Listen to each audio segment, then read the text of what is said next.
Hi, come read with me. This book is called Otis and the Kittens by Lauren Long.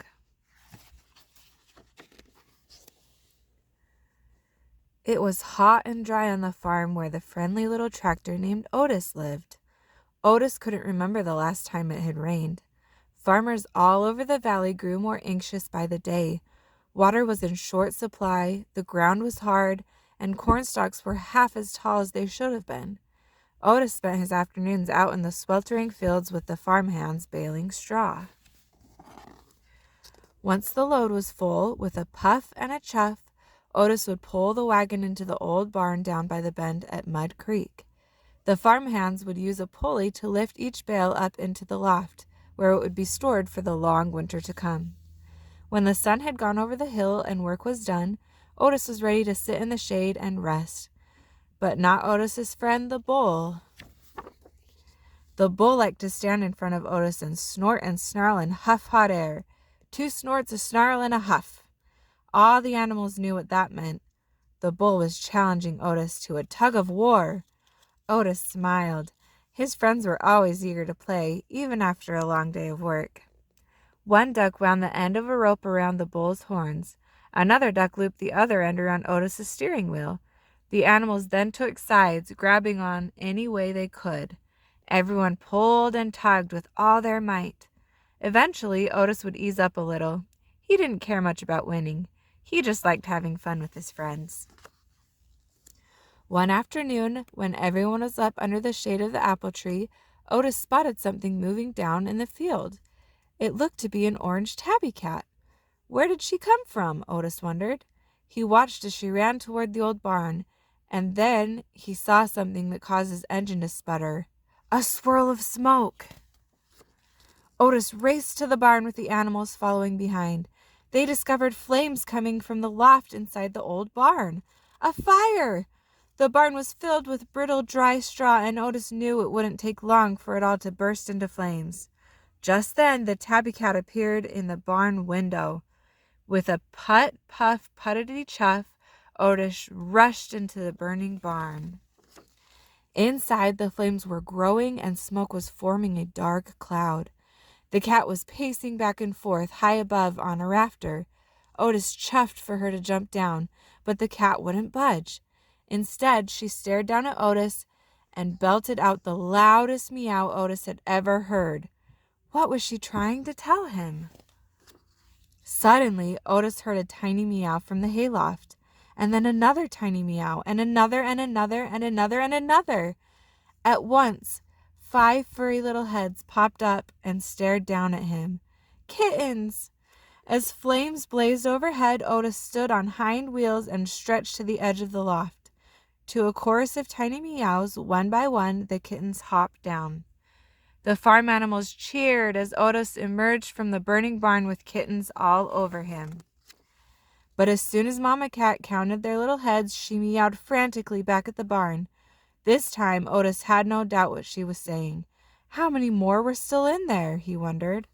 By then, the top of the barn was engulfed in flames, sending large plumes of smoke into the sky. Otis was afraid, but he gunned his engine and screeched his tires and dashed back into the burning barn. Inside, the heat was growing worse, and it was hard to breathe. Otis revved his engine, and one last little head popped up, trembling from fear. Otis puffed a gentle chuff, and the kitten climbed down on top of him, hopped to his seat, leapt to the floor, and scampered out of the barn to safety. Outside, the animals cheered when they saw another kitten emerge, and they watched for Otis to follow.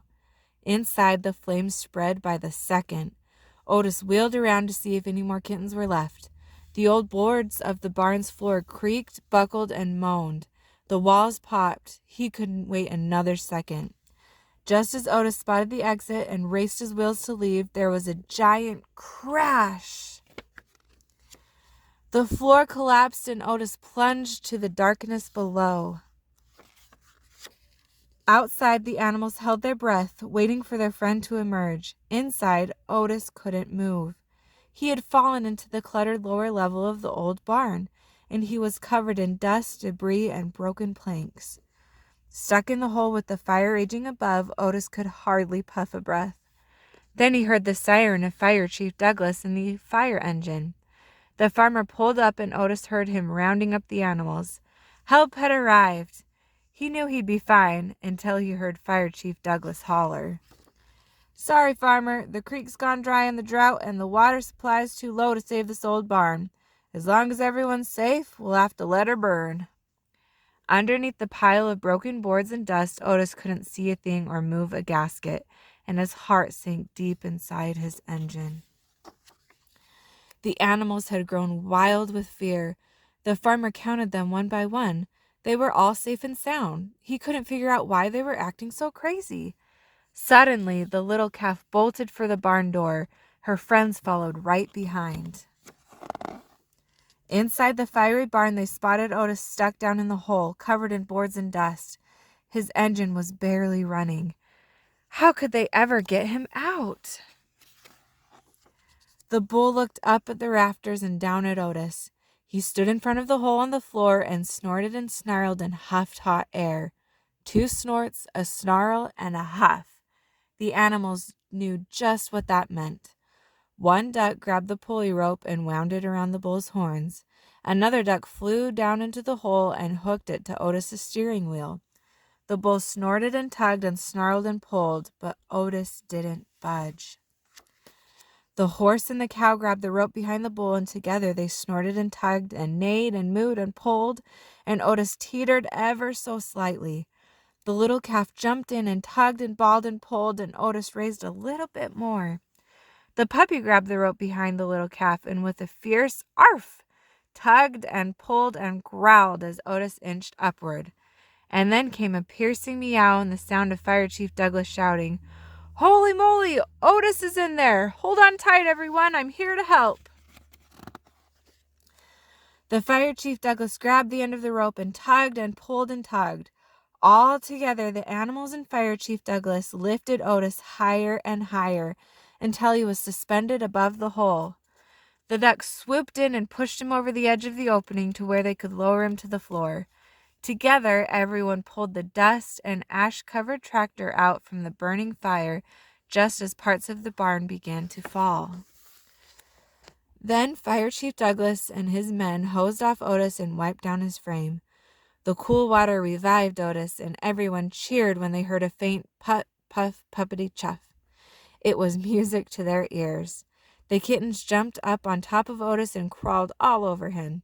Fire Chief Douglas laughed and said, Farmer, what say we adopt these kittens and their mama? They'd make a mighty fine addition to our firehouse family. Otis puffed a happy chuff. He couldn't think of a better home for his new friends. The end.